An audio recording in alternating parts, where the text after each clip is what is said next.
This video is sponsored by EduQuest. EduQuest online பிளாட்ஃபார்மை use பண்ணி உங்கள் நாலேஜை கெயின் பண்ணுங்கள், உங்கள் ஃப்ரெண்ட்ஸுக்கும் ரெஃபர் பண்ணுங்கள்.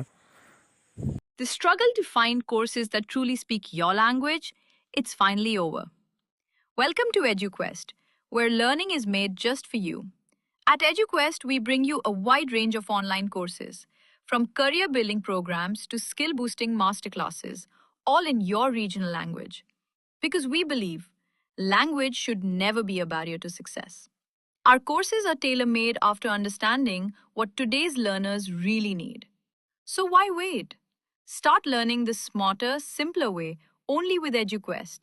Visit eduquest.courses and explore your next course today. And hey, don't miss out on our exciting offers and promotions. நடுவின்றி நன்பொருள் வெட்கிற்குடி போன்று குற்றமும் வாங்கி தரும் பிறர்க்குரிய பொருளை அநீதியாக விரும்பி கவர்ந்தால் கவர்ந்தவனின் குடும்பம் அழியும், குற்றங்கள் பெருகும். நடுவின்றி நன்பொருள் வெட்கிற்குடி போன்று குற்றமும் வாங்கி தரும் படுபயன் வெக்கி பழிப்படுவ செய்யார். நடுவன்மை நாணுபவர் பிறர் பொருளை கவர்ந்து அனுபவிக்க எண்ணி பழி தரும் செயல்களை நீதிக்கு அஞ்சுபவர் செய்ய மாட்டார். சிற்றின்பம் வெக்கி பிறனல்ல செய்யாரே மற்றின்பம் வேண்டுபவர். அறத்தால் வரும் நிலையான இன்பங்களை விரும்புவோர் நிலையில்லாத இன்பத்தை விரும்பி பிறர் பொருளை கவரும் மரம் இல்லாத செயல்களை செய்ய மாட்டார். இளமென்று வெக்குதல் செய்யார் புலமென்ற புன்மையில் காட்சியவர்.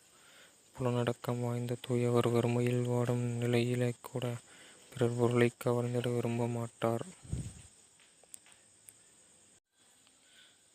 அக்கி என்ற அறிவெண்ணாம் யார் மட்டும் வெக்கி வெறிய செய்யும். பிறர் பொருள் மீது ஆசை கொண்டு எவரிடத்திலும் அறிவற்ற செயல்களை செய்தால் செய்பவரின் கூறிய பலநூல் பயின்று பரந்த அறிவினால் அவருக்கு ஆகும் பயன்தான் என்ன? அறிவுருள் வெக்கி ஆற்றின் கண் என்றான் பொருள் வெட்கி பொல்லாத சூயக்கிடும். அருளை விரும்பி அதனை அடைவதற்கான வகையில் செல்பவன் தவறிப்போய் பிறர் பொருளை விரும்பிய இல்லாத செயலில் ஈடுபட்டால் கெட்டுய நேரிடும். வேண்டற்ற விஞ்ஞாமாக்கும் விளைவாயின் மாண்டற் கரிதாம் பயன்.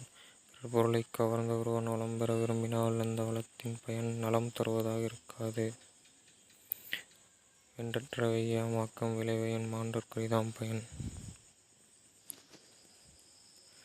அஃகாமை செல்வத்திற்கு யாதான் விற்காமை வேண்டும் பிறன் கைப்பொருள். செல்வம் குறையாமல் இருக்க வழி என்ன என்றால் பிறருக்கு உரிய பொருளை விரும்பாமல் இருப்பதே. அஃகாமை செல்வத்திற்கு யாதான் வெக்காமை வேண்டும் பிறன் கைப்பொருள். அறனறிந்து வெஃகா அறிவுடையார் சேருந் திறனறிந்தாங்கே பிறர் பொருளுக்கு ஆசைப்படாதிருப்பதே அறம் என்னும். அறிவுடையோரின் பொறுமையை அறிந்து திருமகள் தானே அவரிடம் போய் இருப்பாள். இரளியினும் எண்ணாது விரலியினும் வேண்டாமை பொன்னுஞ் செருக்கு. பின் விளைவை எண்ணாமல் அடுத்தவர் பொருளை விரும்பிக் கவர்ந்தால் அது நமக்கு அழிவை கொடுக்கும். அதற்கு ஆசைப்படாத செல்வமே வெற்றியை கொடுக்கும்.